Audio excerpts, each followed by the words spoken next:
¿qué sí nos enseña la Biblia acerca de lo que es ser un líder? Una de las cosas que yo siempre recalco, y muchas veces se ha dado este diálogo de que hay que dirigir la iglesia y los equipos como un negocio. El problema del negocio es que una persona que tiene un negocio está buscando tener éxito de su negocio. Pero la iglesia no es un negocio, es una comunidad. Nosotros ignoramos el hecho de que nadie puede solo. No. Dios en su encarnación era Dios y Dios podía hacer lo que quisiese a través de su propia encarnación en Jesús. Pero Jesús buscó a 12. Jesús en el proceso del Getsemaní no fue solo.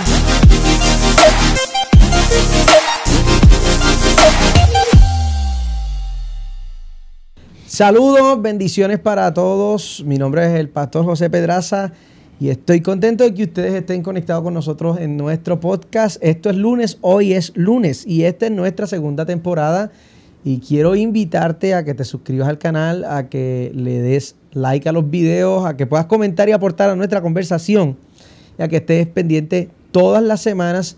Estamos todos los lunes a las 6 de la tarde, subí un episodio nuevo, así que ya vas a poder ver los episodios programados de las próximas semanas para que le pidas a YouTube que te notifique y puedas estar conectado con nosotros. Esta es una producción de Elevate Studios y tú eres de estas personas que está creativa y estás buscando producir contenido, fotografías, videografía, producción de podcasts. En la parte de abajo de la pantalla está el cintillo, te puedes comunicar con Stephanie Salcedo, que es la productora de este podcast, y puedes, ¿verdad?, tener parte de la producción y del equipo de Elevate que produzca para ti tu contenido. En esta ocasión tengo la bendición de tener una conversación interesante porque vamos a hablar acerca del liderazgo y últimamente este asunto del liderazgo, la formación de cultura, el qué hacemos y cómo lo hacemos se ha vuelto bien común dentro de mi mente y mi corazón y como líder, como pastor, para mí es bien importante que nosotros como iglesia podamos tener una cultura sana para tener los resultados que estamos esperando. Pero hoy le pedí a alguien a quien yo amo y respeto mucho, el Señor me ha dado la oportunidad en esta temporada de que está sirviendo con nosotros acá en la iglesia y le pedí al pastor Jonathan Ortiz que nos acompañara y hoy quiero darle la bienvenida al pastor Jonathan. Saludos, bienvenido, paz. Pastor, gracias, ¿verdad?, por la invitación y por abrir el diálogo conmigo el día de hoy en un tema bastante bueno y necesario. Hoy vamos a tener una conversación, de hecho, las personas que yo estoy sentando en esa silla donde tú estás son personas con las que normalmente yo tengo estas conversaciones. Porque me he dado cuenta que tengo personas con mucha capacidad, con mucha sabiduría y que tienen este tipo de conversaciones conmigo en privado, pero no hemos tenido el espacio para que otras personas sean edificadas por medio de esta conversación. Pero antes de comenzar a hablar acerca de la conversación, quiero que podamos, para la gente que no te conoce, que la gente sepa quién es Jonathan Ortiz. Bueno, pues yo soy todavía un joven, aunque la espalda y la rodilla diga lo contrario. Tengo la oportunidad, ¿verdad?, de pertenecer a esta hermosa iglesia aquí en Revival Church. Me gusta todo lo que tenga que ver con los deportes, con la Biblia, con la teología. Me encanta tomar el café, aunque tengamos, ¿verdad?, discrepancias acerca del tema. A diferencia de esa doctrina, yo no entro ahí. Vale, pero entiendo que soy una persona sumamente común, con sus virtudes y defectos, que ha conocido la gracia y el amor de Dios dentro de muchas experiencias en la vida y estamos en un proceso de crecimiento. Pero una persona bien agradecida. Yo pienso que sobre todas las cosas en esta temporada he aprendido a vivir una vida más agradecido de todas las cosas que tengo y no las cosas que no tengo. Y nada, una persona sumamente sencilla, un hombre casado con una mujer hermosa que tengo por ahí. De lo contrario, que ella está aquí. Ya no estoy cogiendo puntos ahora, ¿verdad? Yo lo hice ahorita cuando la llevé a comer, santo Dios. Una familia hermosa y contento. como le dije, agradecido, una vida agradecida. Una de las razones, o sea, también por el hecho de que tenemos este tipo de conversaciones, pero una de las razones por las que te pedí que estuvieras aquí es porque yo creo que el Señor, ¿verdad? El Señor te ha dotado a ti de mucha sabiduría y mucho conocimiento, porque tú eres una persona preparado académicamente en el área de la teología, graduado de una maestría, estudiante en curso de un programa doctoral. Yo sabía que tú no lo ibas a decir, por eso yo estaba ready para decirlo yo. Y ya próximamente, con el favor del Señor, ya no solamente pastor de nuestro equipo y pastor de esta iglesia, sino también un doctor en teología. Y eso parece insignificante para algunos, pero el tipo de aportación por medio del conocimiento que da una persona que tiene ese nivel de conocimiento, pues es especial, es particular. Y te pedí que estuvieras aquí para que habláramos acerca del liderazgo. Pero que habláramos acerca del aspecto bíblico del liderazgo, porque creo que la iglesia, indiscutiblemente la iglesia es un lugar desde donde se prepara gente. Y estas personas que se preparan para interactuar con otras personas. So, en este funcionamiento jerárquico de la iglesia, inevitablemente se forman líderes. Por causa de la naturaleza misma de la iglesia, que viene con ese espíritu de multiplicarse en otros y de etcétera, etcétera. Pero vivimos en un mundo que está tan secularizado con relación a sus opiniones y con relación a su manejo, que yo considero que, voy a decir sin querer,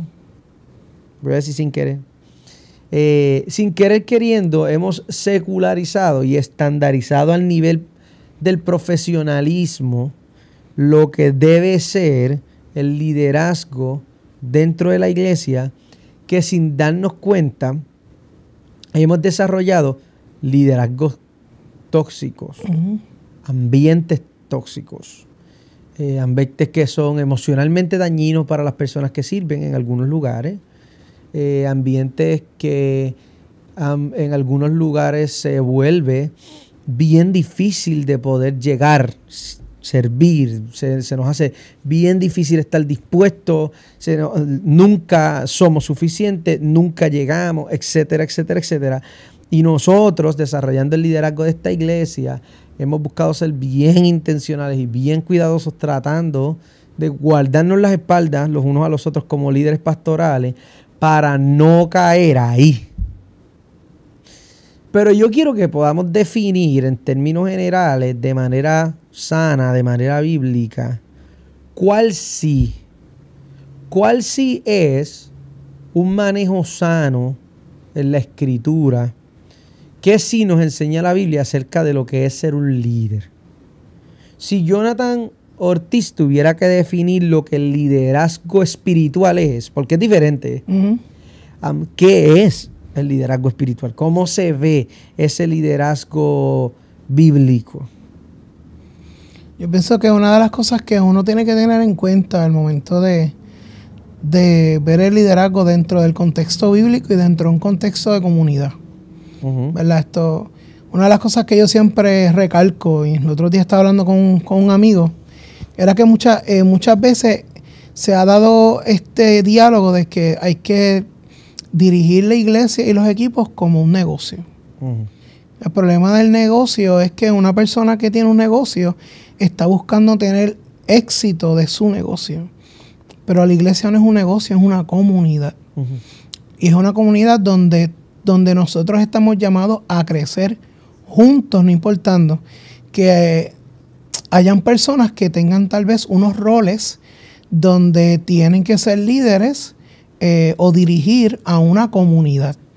No son súbditos, no son empleados, son una comunidad que esa misma comunidad ha entendido que hay unas personas que tienen unas capacidades para poder ayudar a dirigir un esfuerzo que no es un esfuerzo buscando un éxito, sino buscando el compartir las buenas nuevas de Cristo Jesús. Entonces yo pienso que lo primero que nosotros tenemos que entender dentro de lo que es la construcción de un liderazgo sano y espiritual es que nosotros no trabajamos con un fin de alcanzar un éxito personal. Porque nunca dentro de un liderazgo cristiano se piensa en individuos, se piensa en comunidad. Cómo nosotros como comunidad podemos crecer. Cómo nosotros como comunidad podemos responder al llamado de Dios de forma saludable. Cómo nosotros como comunidad podemos lidiar con las diferentes situaciones que cada persona o cada individuo dentro de una comunidad está experimentando. Cómo nosotros podemos separar el momento en que nosotros somos una comunidad que sirve a una comunidad que siente y padece también. Por tanto, yo pienso que lo primero que nosotros tenemos que entender es que cuando vemos a Pablo hablando en Filipenses capítulo 4, él habla acerca de esta dinámica del Espíritu de Dios y cómo el Espíritu de Dios conecta a cada participante de ese mismo bautismo, de ese mismo Señor. Los conecta de forma como si fuera de músculo a músculo, de tendón en tendón, y lo conecta para hacer un mismo cuerpo. Y como ese mismo cuerpo, a través de la medida del Espíritu Santo, y como el mismo Pablo en Romanos dice que se convierte en una familia, como ese mismo cuerpo crece de forma saludable, como ese mismo cuerpo crece como una comunidad y como una familia de Dios. Yo pienso que ese es el contexto primario de cómo nosotros debemos aprender a manejar lo que sería el liderazgo dentro de la iglesia. Nosotros lo hacemos como una familia. Lo hacemos como una comunidad. No somos un negocio. No estamos por encima de nadie. Somos todos juntos que trabajamos con diferentes roles buscando una sola cosa, y es el que avance el Evangelio de Cristo Jesús. Si tú miras para atrás dentro de tu vida, tú llevas siendo líder muchos años y has desempeñado todos los roles dentro de la iglesia. ¿Tú consideras que el resultado de lo que... ¿A qué tú le atribuyes el tipo de liderazgo que tú ejerces hoy? Te hago esta pregunta porque yo soy de estas personas que yo considero que hay en parte, el líder que yo soy hoy es el resultado de las cosas que yo he aprendido. Pero en una parte mayor el líder que yo soy hoy es el resultado de las cosas que yo he desaprendido. Porque yo creo que por mucho tiempo yo aprendí cómo no se hace. Yo estoy hablando de mi historia. Por mucho tiempo yo me desenvolví en unas comunidades donde yo dije, esto mismo es lo que yo no voy a hacer jamás. ¿A qué tú le atribuyes? ¿Cómo tú lo ves? O sea, hoy tú eres pastor, hoy tú diriges un equipo aquí en la iglesia, hoy tú eres la persona que asume el liderazgo pastoral cuando yo estoy fuera, y todo el mundo sabe aquí que tú y tu familia tienen un llamado pastoral que hoy se ve circunscrito a nuestra comunidad local y hoy se ve circunscrito a nuestra iglesia local. No sabemos a dónde Dios los va a llevar mañana, pero sí sabemos que es un llamado que está más allá de lo que estamos haciendo ahora y de lo que estamos viendo ahora. ¿A qué tú le atribuyes el liderazgo que tú estás viendo hoy? La manera en la que tú te manejas hoy. ¿Eso es algo que tú aprendiste? ¿Eso es algo que estás aprendiendo? ¿Cómo tú lo ves en tu vida? Yo he tenido varios... ha sido a través de aciertos y ha sido también a consecuencia de momentos en que traté de hacer cosas que no tampoco funcionaron. También considero que las cosas que he aprendido dentro del proceso en el cual ahora trabajo, ¿verdad? Como pastor y como líder de un equipo, ha sido también las experiencias que yo experimenté siendo simplemente un servidor. Pienso que esa es para mí el 85% del mejor aprendizaje que yo he tenido. Okay. Yo puedo atribuir que he tenido la oportunidad de conocer personas que influyeron de forma sumamente positiva a cómo yo veo el ministerio. Personas como Félix Ortiz, que lo conocemos como Tito, personas como un Wilfredo Torres y su esposa Sonia, que son personas que cuando yo empecé a trabajar a los 17 años con un equipo de juveniles, ellos me dejaban dormir en el sofá de su apartamentito chiquito para que yo tuviese la oportunidad de poder mojarme los pies y aprender a ser un servidor en el reino del Señor. Pero fuera de eso también ha sido un momento en donde yo he estado sirviendo y he visto cosas o experimenté cosas que el día de hoy, a mi experiencia, sé que no son cosas que se deben dar dentro de la dinámica de compartir con una comunidad una responsabilidad dentro del reino de Dios en la iglesia. Hay algo bien particular que yo hago mucho, y tú puedes preguntarle a todos los muchachos del equipo de adoración que yo lo hago bien excesivo. Y es que yo me paso dándole gracias a todo el mundo. Aquí se acaban los servicios y nosotros tenemos un chat y no pasan 45 minutos y yo envío los podcasts que dice Stephanie Salcedo que yo envío los chats de 1 minuto con 45. Stephanie Salcedo es nuestra productora que está detrás de los controles riéndose. Lamentable que no podemos poner una cámara aquí para allá para que le vean la cara. Pero yo me tomo 1 minuto y 45 que a veces al principio mi esposa Lorena preguntaba ¿qué tú estás haciendo? Pero ella ya sabe, ya sabe lo que estoy haciendo. De la rutina. So, que yo siempre se acabo los servicios y les digo gracias por lo que hacen y les doy palabras de afirmación. Y yo pues, tuve momentos donde yo me sentía que yo tenía que servir no porque era una respuesta de agradecimiento a Dios y porque amo mi comunidad, era porque era mi responsabilidad. ¿Cuál es el error más común? Hablando desde tu perspectiva, y desde tu conocimiento, ¿cuál tú consideras que es el error más común en la interpretación bíblica para incentivar el liderazgo? Yo pienso que es sumamente tóxico que nosotros como líderes le pongamos un peso tóxico a las personas que sirven, haciéndoles entender que esto tú lo tienes que hacer porque a ti Dios te mandó a hacerlo. Y si tú no lo haces es pecado. Y si tú no lo haces, tú no estás honrando a Dios. Y es este lenguaje. Pero ¿hasta dónde? Pero perdóname que te interrumpa. ¿Hasta dónde esto es? Porque hay una verdad detrás de eso. O sea, vamos, hay una verdad en el hecho de que lo hacemos porque Dios nos envía a hacerlo. Hay una verdad en que el liderazgo es pesado. Sí. Pesado por la responsabilidad que nosotros asumimos de servir a Dios a través del servicio a nuestra comunidad. Pero ¿hasta dónde es sano? O sea, como que ¿qué es lo que tú dices? Caramba, yo pienso que yo he escuchado este tipo de enseñanza, este tipo de exposición, este enfoque a estos versos bíblicos y esto es lo que quería decir en realidad era esto y no aquello. O sea, ¿hasta dónde mal usamos la Biblia para forzar, para manipular a las personas a trabajar? Bueno.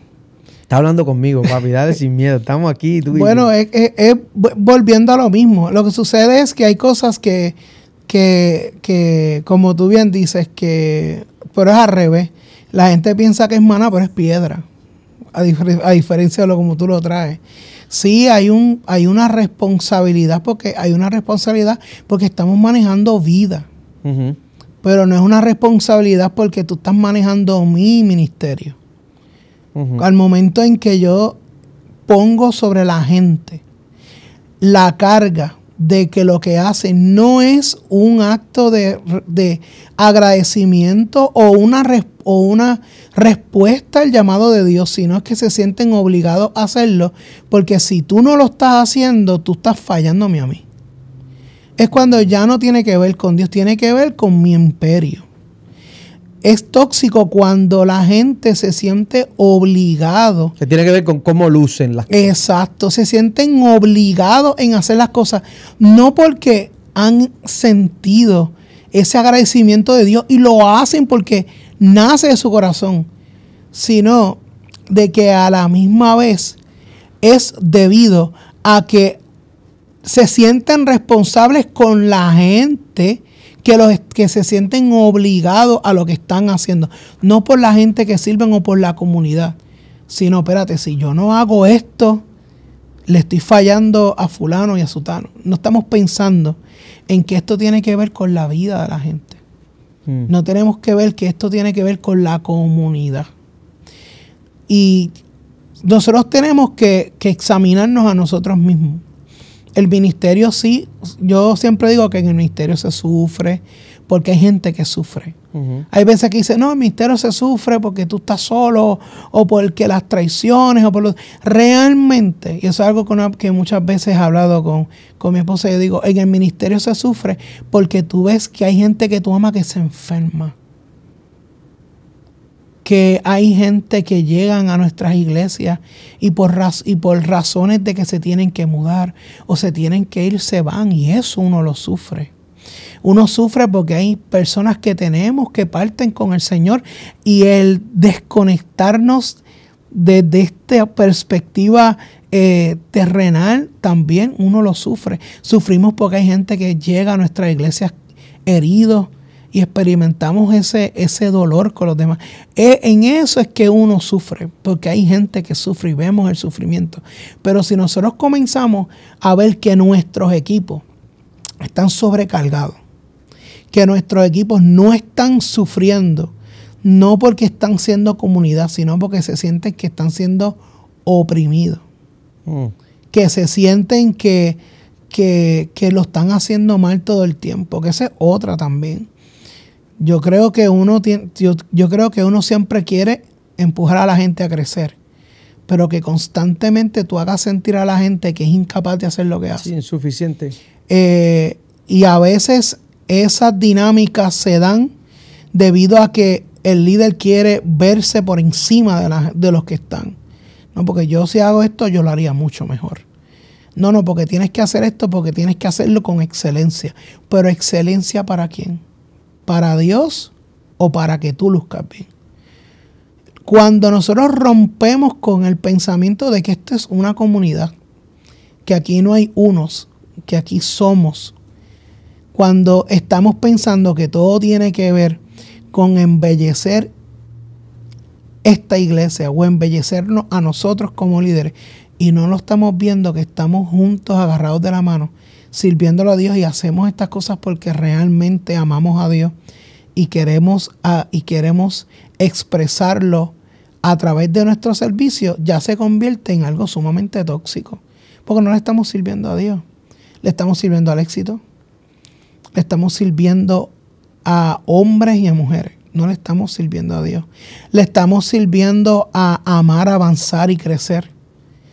O estamos amando las posiciones y los títulos, cuando estamos viendo que todo no se convierte en una simple respuesta de que yo antes era nadie, que yo estaba muerto, y aquel que me salvó no tan solo me salva, no tan solo pone su espíritu para marcarme y hacerme su hijo, sino que pone su espíritu y su carisma y su poder para yo poder ser colaborador de su reino, para poder ser voz vocal para aquellos que se pierden en este mundo.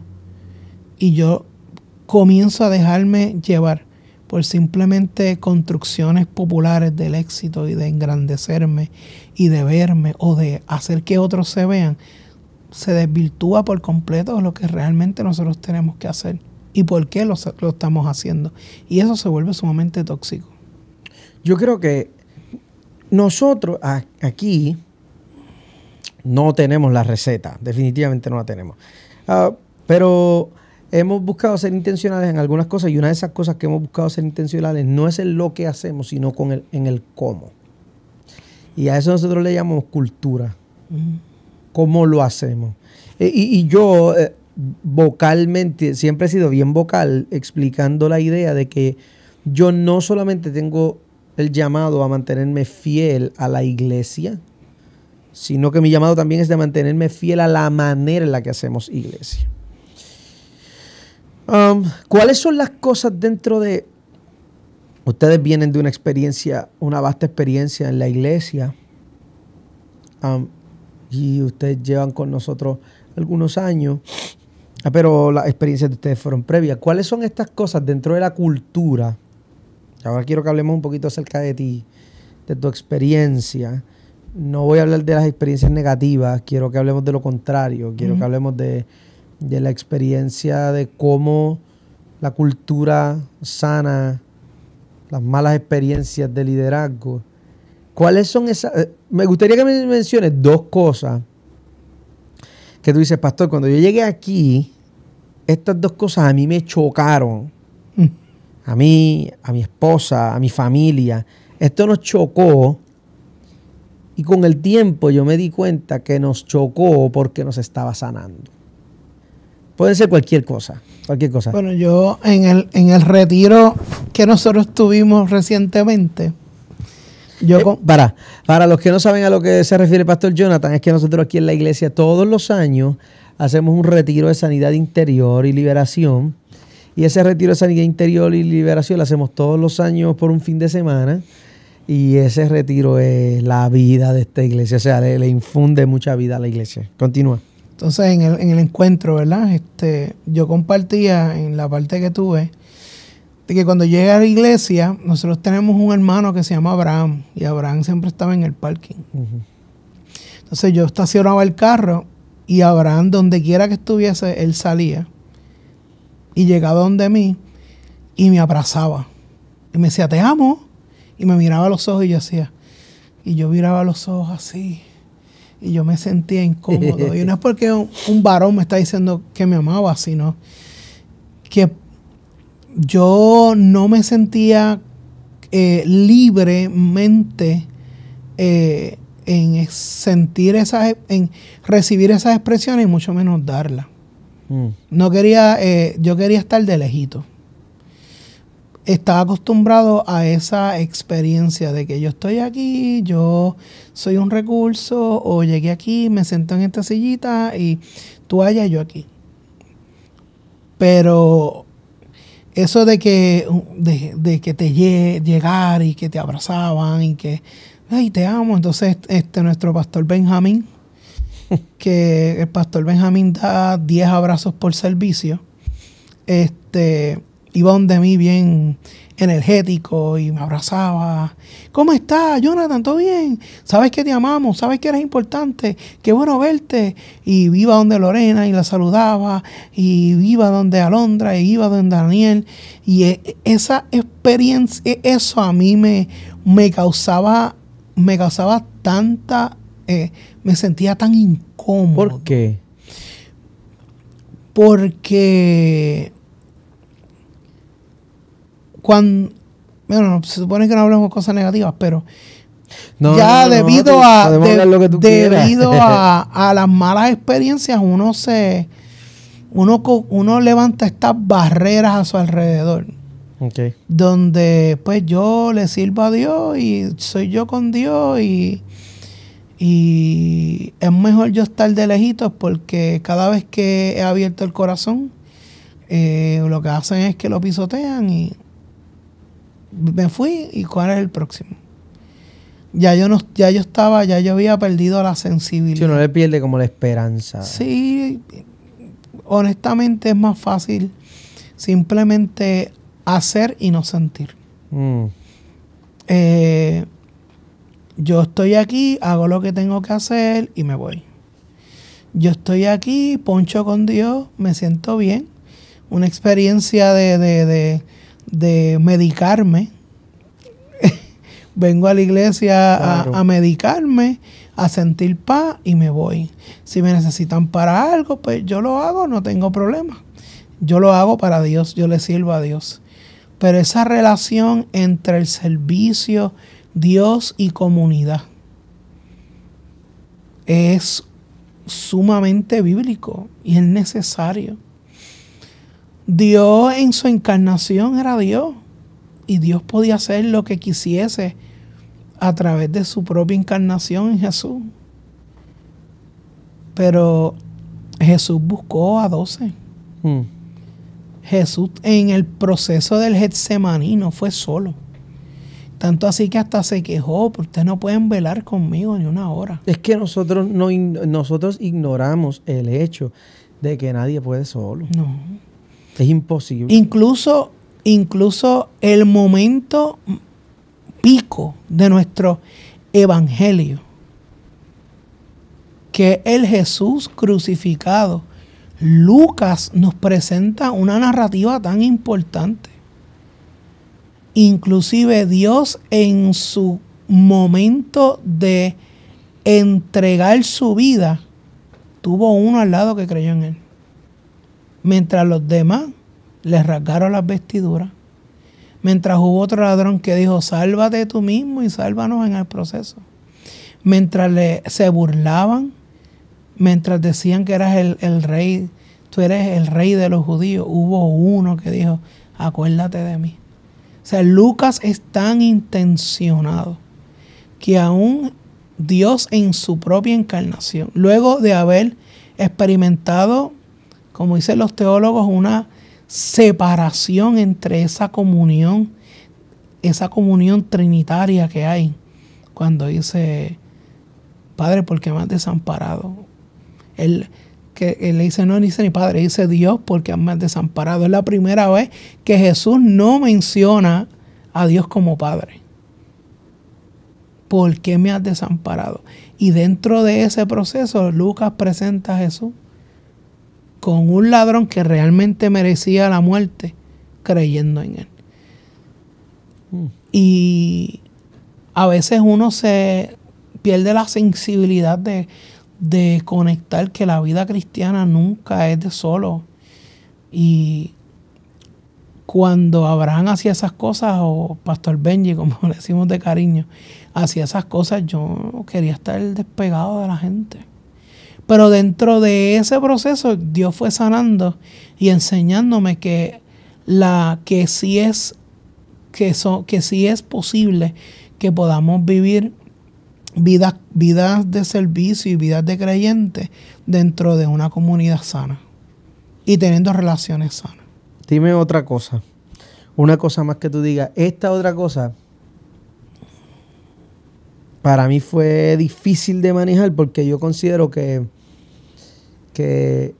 Dios estaba sanando ya no a Jonathan, no al papá, no al esposo, al líder, al ministro. ¿Qué de esas cosas que Dios te permitió de manera inicial experimentar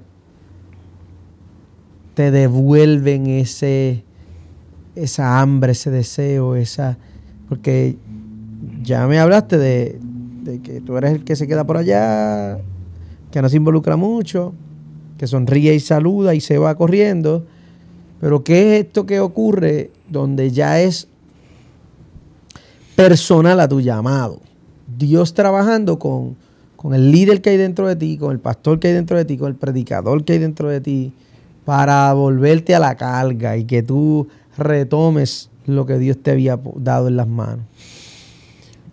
Yo llevo tiempo pensando, reflexionando sobre la capa. Me estaba comentando los otros días acerca de que dentro de estos procesos que he estado experimentando, yo me había visto que tenía puesto una capa de superhéroe. Y que esa capa de superhéroe realmente no era una capa en el cual yo me sentía que era responsable de hacer todas las cosas, sino que más bien esa capa era como era un escudo que se llamaba orgullo. Yo tenía esa capa y decía, no, yo lo tengo que hacer todo, yo soy responsable de hacer esto, lo tengo que hacer yo, pero en realidad esa capa eran todas las inseguridades de más de 20 años en la iglesia que todavía estaban ahí. Y no me hacían realmente experimentar un evangelio y un liderazgo de forma libre. donde yo entendía que yo no tenía que andar con una espada en la mano esperando el primer cantazo. En donde yo decía, no, todo está bien, yo estoy tranquilo, yo estoy fine.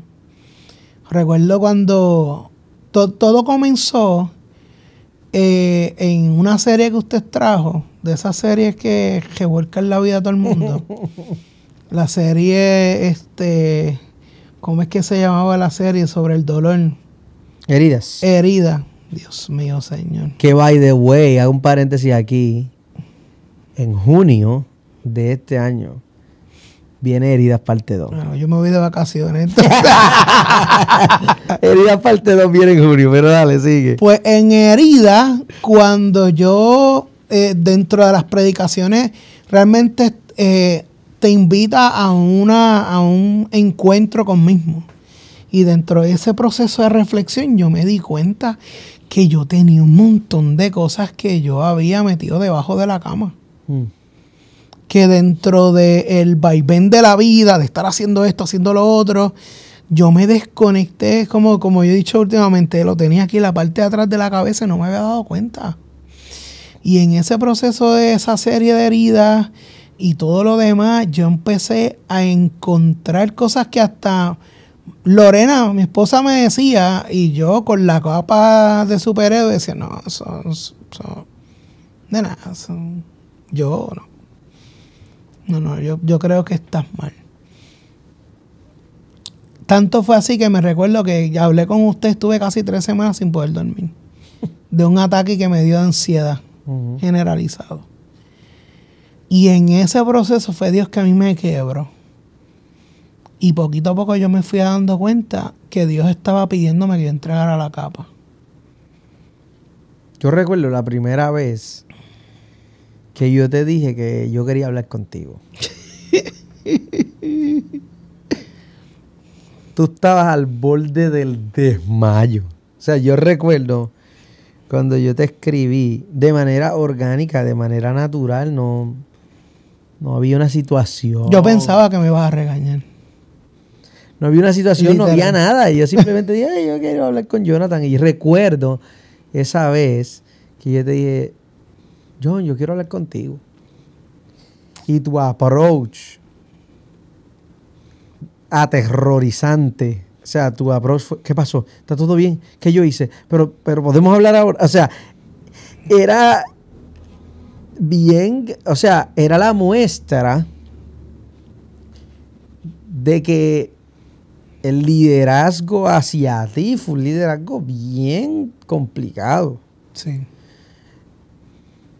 Y la manera en la que hemos ido construyendo esto ha sido bien interesante. Porque yo creo que el Señor nos ha dado la herramienta y más que todo nos ha dado el cariño, el aprecio, la amistad. Yo creo que todo parte de ahí, ¿verdad? Pero de poder manejar y de poder pensar hacia el futuro como iglesia, no como la iglesia de José Pedraza, sino como la iglesia y punto. Indistintamente así yo estoy o no, porque yo considero que una de las bendiciones más grandes que yo tengo en esta temporada es que Revival existe y funciona y opera sin ningún problema cuando yo no estoy aquí. No hace falta mi figura aquí, no hace falta mi liderazgo aquí. Hasta cierto punto, ¿verdad? Esto descansa en el hombro también de otras personas. ¿Cuál tú consideras que es una enseñanza acerca de la sanidad en el trabajo, en la obra del Señor que nosotros hemos perdido? Si tú dijeras para ti, caramba, yo considero que con lo que yo he entendido de esto, yo lo he escuchado demasiado de muy poco para lo mucho que me ha bendecido a mí, saber esto acerca de la manera en la que se debe hacer liderazgo, se debe hacer vida cristiana. No sé si te llega algo a la mente que tú me digas, caramba, yo creo que yo he escuchado esto muy pocas veces y esto hay que repetir un poquito más esto? De esto hay que hablarle un poco más a las personas. A mí me gusta mucho que Pablo, en las cartas que él está preso, son 4 cartas que él escribe estando en prisiones. Pablo, número 1, describe y habla, estando preso, que su mejor vida la estaba viviendo desde que él conoció a Cristo y lo llevó a esa prisión. Ese es el número 1, es ese approach a la vida, donde diciendo, estoy preso, pero lo que yo conozco, esta libertad que experimento en Cristo Jesús, va por encima de cualquier libertad. Pero lo más brutal es que en una de las cartas de prisión, creo que es en Colosenses, él está comentando de que él estando preso, la iglesia está predicando más de lo que estaba haciendo antes de estarlo.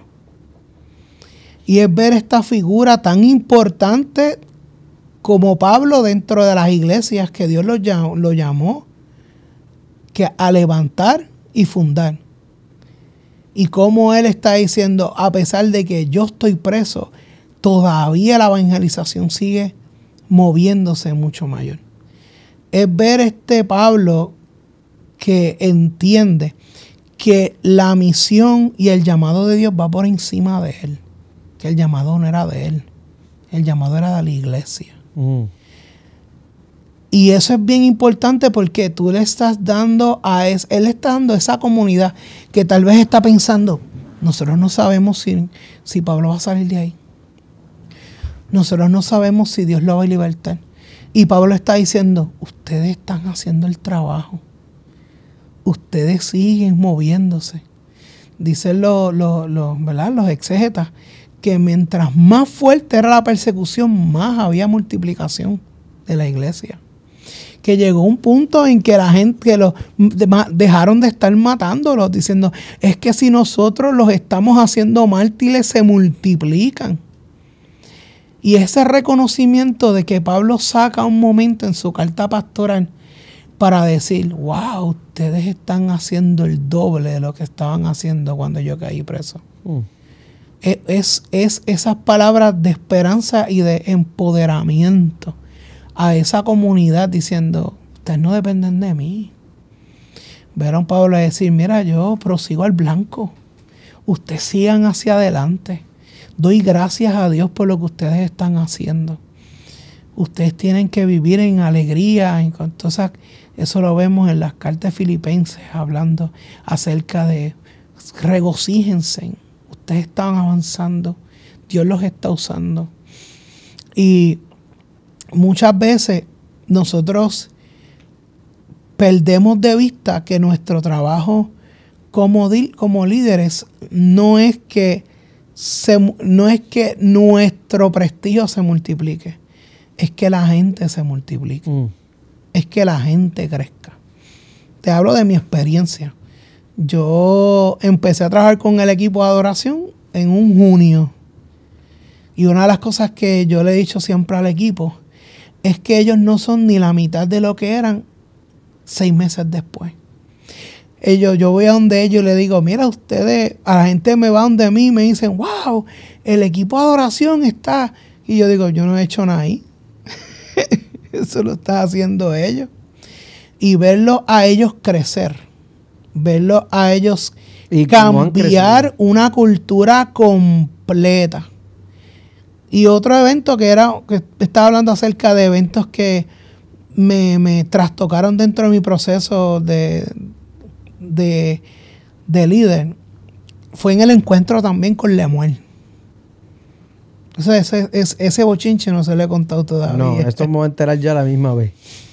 Yo en el sábado por la noche, luego de que se acaba el tiempo de adoración, que hubo un momento donde, ¿verdad?, fuimos a dar palabras de afirmación a las personas que estaban. Yo tomé un tiempo y yo fui a cada persona del equipo de adoración.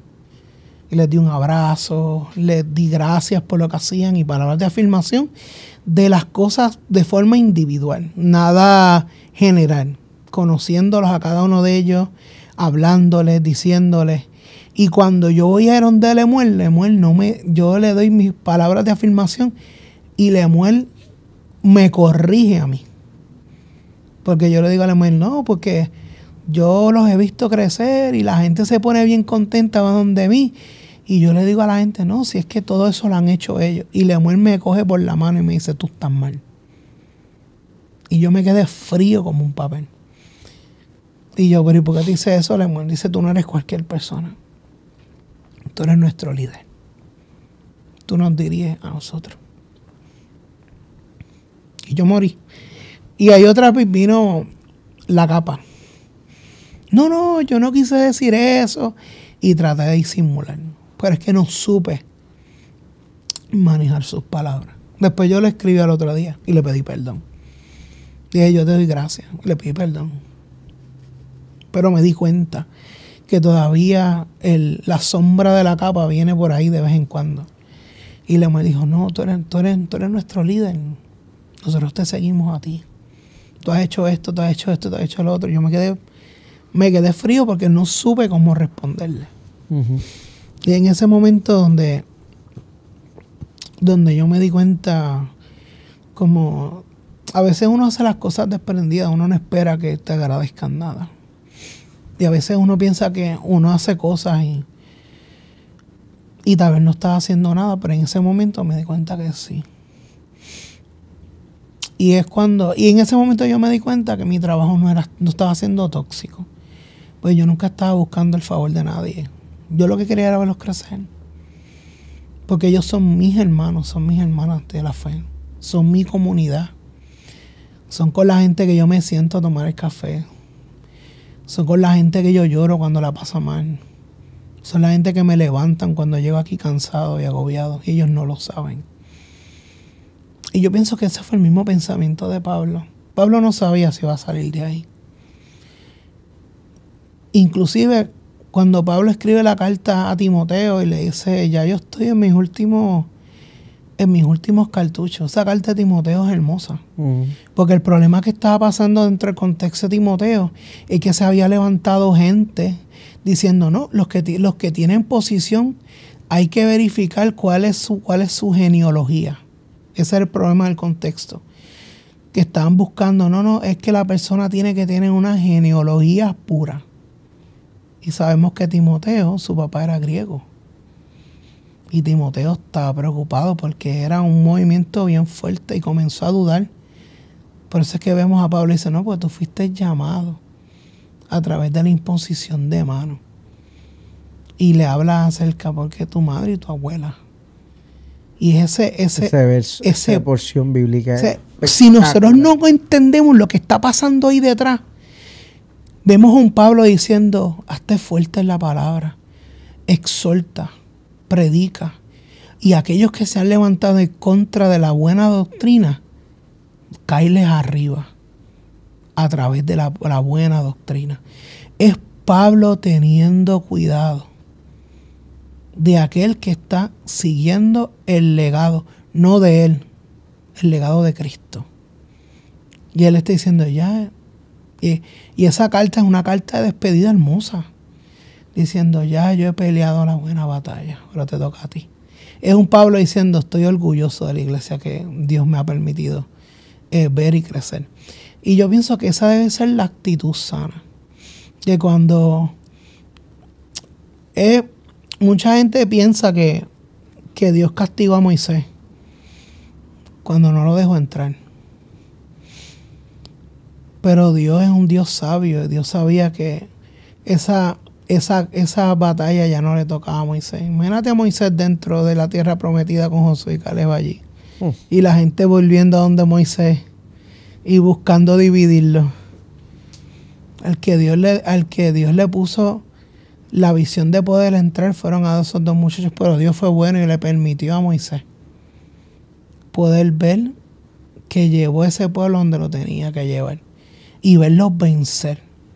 O sea, que nosotros cuando lleguemos al final de nuestra vida, nosotros podamos ver que la gente que Dios nos permitió dirigir han vencido, han crecido, que hemos hecho discípulos, que ese es realmente el llamado que Dios nos ha puesto a nosotros, ir a ser discípulos. Para mí eso es un liderazgo a equipo sumamente sano. Tú estás ahí para empujar a la gente a crecer, a empujar a la gente a conocerse a sí misma y conocer a Dios, a amarse, con sus defectos y con sus virtudes, y entender que la comunidad y sus hermanos y sus hermanas en la iglesia les aman y creen en ellos. Una cosa que es bien importante, que yo lo he vuelto parte de la retórica de enseñanza, es que a veces nosotros ignoramos que lo que tú das, tú te lo das. Y que cuando nosotros desarrollamos una cultura de liderazgo interdependiente,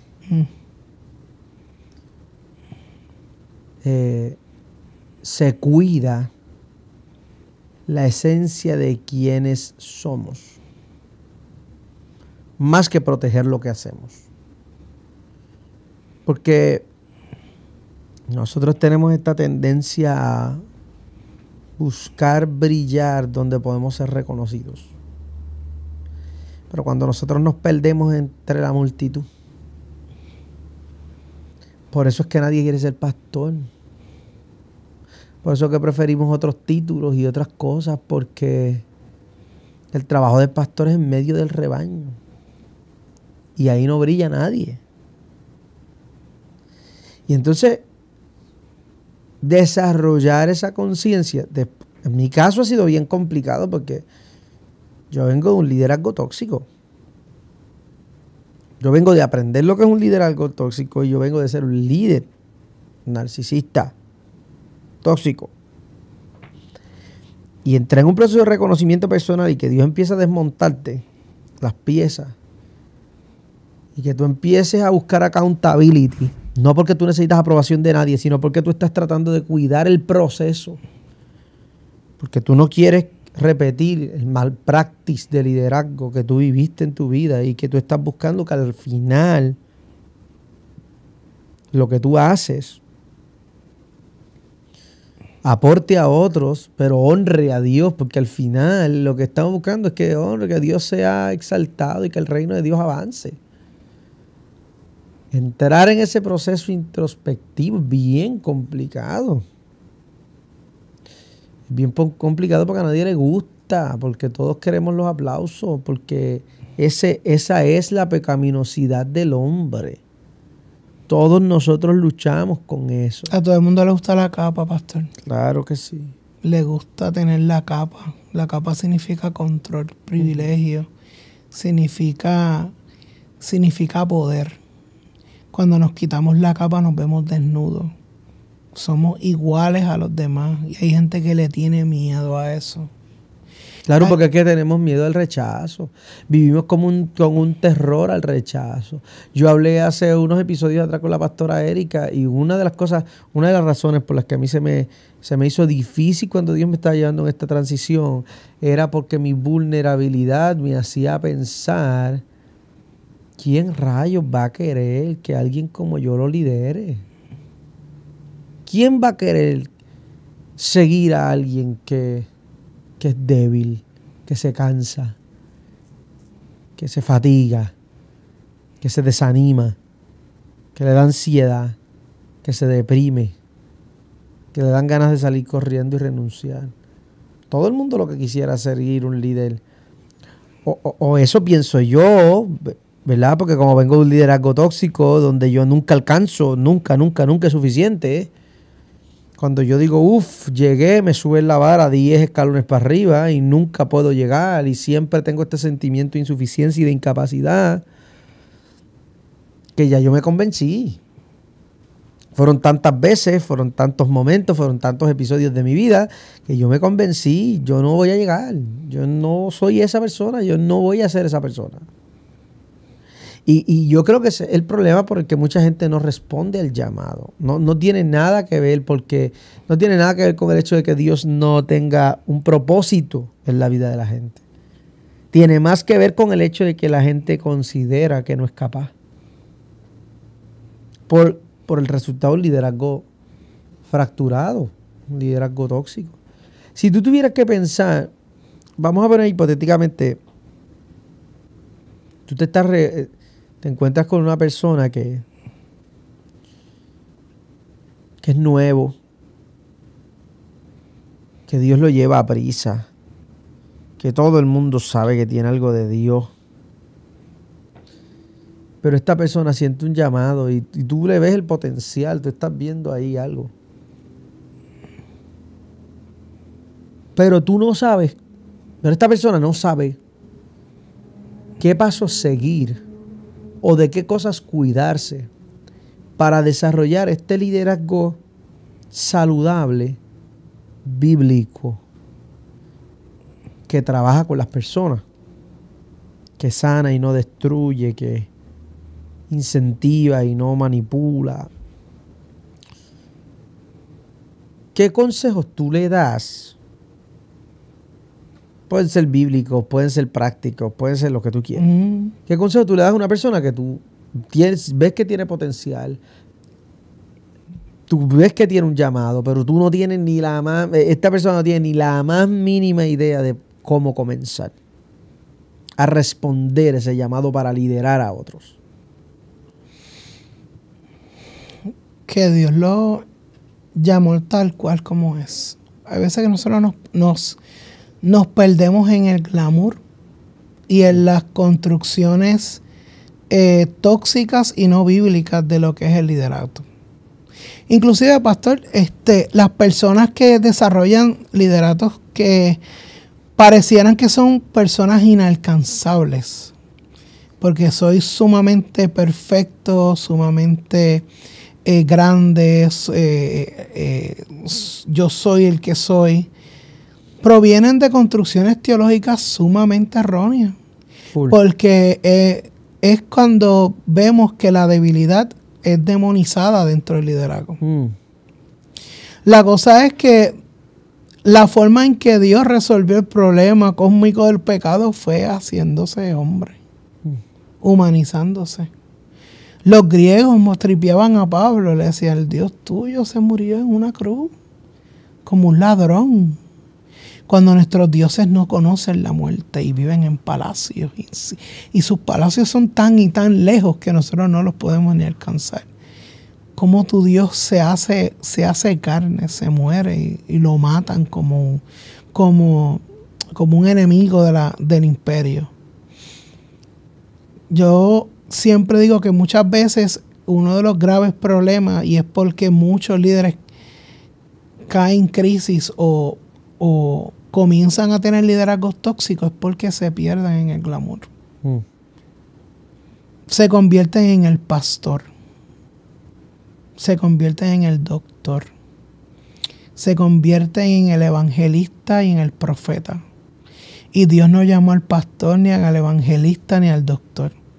Dios llamó a Jonathan, a un chamaquito que llegó a la iglesia a los 17 años, porque todos sus panas sabían dónde iban a estudiar, qué iban a hacer, y yo no sabía nada. Y me senté en un banco un Viernes Santo y le dije a Dios, yo no sé para qué me traíste aquí, yo no sé de qué vale mi vida, pero si yo llegué aquí, por lo menos haz algo conmigo. Cuando comenzamos a ver las cosas que somos el pastor, el apóstol, el profeta, y nos olvidamos quiénes somos nosotros y nos perdemos, es cuando todo comienza a fallar. Cuando nuestras debilidades empiezan a acercarse y comenzamos a vivir desde el ego y desde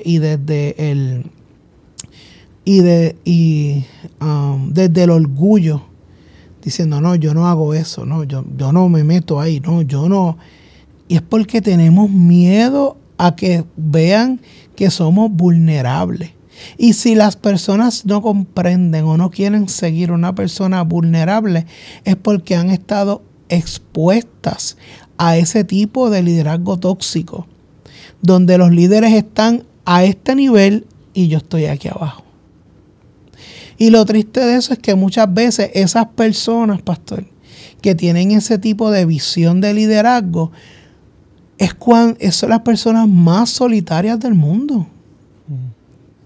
Están solos, porque nadie los puede alcanzar en su reino. Lo primero y es algo que yo he dicho y he repetido muchas veces con personas que he hablado aquí en la iglesia, y yo he dicho, Dios te llamó a ti, te llamó por tu corazón, te llamó por quien tú eras. Dios ya le dice a Samuel que vaya a la casa de Isaí porque va a ungir al próximo rey. Y todos los que parecían rey no eran. Era el que apestaba ovejas, era el más chiquito, era tan chiquito que ni tan siquiera el traje de pelea de Saúl no le servía. Dios nos llama a nosotros conociendo nuestras debilidades, conociendo nuestros fracasos, conociendo nuestros problemas de carácter. Y Dios quiere llamarnos simple y llanamente porque nos ama y porque Él ha visto cosas que nosotros no somos capaces de ver. Una de las notitas que había puesto en mi libretita, que la dejé por ahí, es que una de las cosas que a mí me encantan de Jesús como líder es que Jesús llamó a gente que habían sido marginados o que habían sido rechazados por la misma iglesia y por la sociedad. Porque a los que están pescando, en algún momento fueron chiquitos y estuvieron en la sinagoga para ver si iban a ser servidores de la sinagoga. Y si tú reprobabas, tenías que irte con tu padre a aprender su oficio.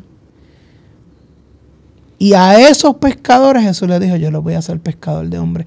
Nosotros tenemos que comprender que nosotros hemos sido llamados por Dios no porque somos Él o la, sino porque simplemente somos hijos de Él. Porque soy Jonathan nada más. Porque usted es José. Porque Lorena es Lorena. Porque Stephanie es Stephanie. Porque la pastora Erika, antes de ser pastora Erika, era Erika.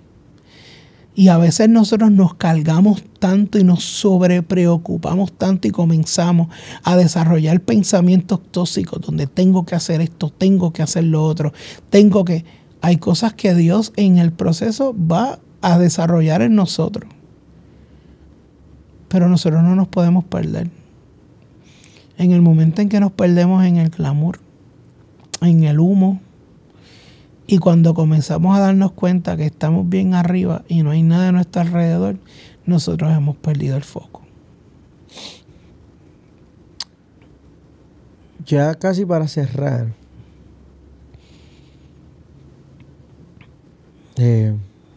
yo le he hecho una pregunta a todas las personas que yo siento en esa silla. Esa cámara que está ahí, cuando prenda la luz roja, tú vas a mirar a la cámara que está allí. Y tú vas a contestar esta pregunta. Quiero que contestes esta pregunta desde dos perspectivas. Desde la perspectiva personal. Y quiero que contestes esta pregunta circunscrita a esta conversación. Cuando se prenda la luz roja, allí. Ya se prendió. Tú vas a contestar esta pregunta. ¿Quién es Jesús de Nazaret? Está la bombilla prendida. Para Jonathan, ¿quién es Jesús de Nazaret? ¿Y quién es Jesús de Nazaret como un líder no tóxico? Ahí está la cámara. Wow.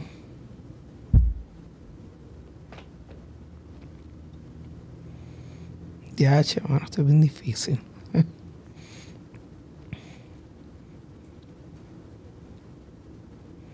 Yo sí me emocionan. Se va a tomarme un café antes de llegar aquí. Wow, Jesús. Jesús fue el que vio en mí lo que yo no pude ver.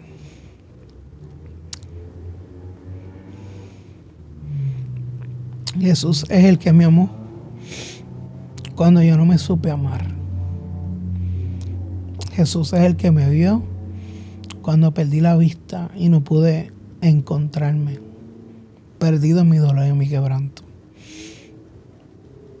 Jesús es el que creyó en mí antes de que yo creyera en Él. Jesús es el que apostó todo por mí, a pesar de que yo no lo merezca ningún momento de mi vida.